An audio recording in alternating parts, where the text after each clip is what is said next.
Please ভিডিওটি ওপরে টান দিবেন না। আজকে আপনাদেরকে পবিত্র কোরআনের কিছু অজানা তথ্য জানিয়ে দিব।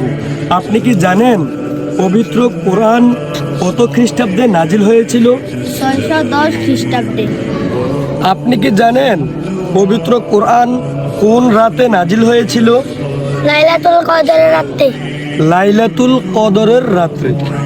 আপনি কি জানেন পবিত্র কোরআনের কয়টি সূরা মক্কায় নাজিল হয়েছিল? 86টি সূরা নাজিল হয়েছিল মক্কায়। 86টি সূরা মক্কায় নাজিল হয়েছে। প্রিয় বন্ধু, আপনি কি জানেন পবিত্র কোরআনের কয়টি সূরা মদিনায় নাজিল হয়েছে? 28টি সূরা মদিনায় নাজিল হয়েছে। 28টি সূরা মদিনায় নাজিল হয়েছে। আপনি কি জানেন পবিত্র কোরআনে মোট কয়টি সূরা নিয়ে গঠিত আছে? 114টি। 114টি সূরা নিয়ে কোরআনে গঠিত আছে। প্রিয় ভাই বন্ধু, পবিত্র কোরআনের সর্বপ্রথম সূরা কোনটি আপনার যদি জানা থাকে তাহলে অবশ্যই কমেন্টে জানিয়ে যাবেন। আর আজকের ভিডিওটি ঝড়ের গতিতে শেয়ার করে দিবেন যাতে করে আপনার ভাই বন্ধু সবার কাছে আজকের ভিডিওটি পৌঁছে যায়। আর বিশেষ করে একটি লাইক আর চমৎকার করে একটি কমেন্ট উপহার দিয়ে যাবেন ইনশাআল্লাহ।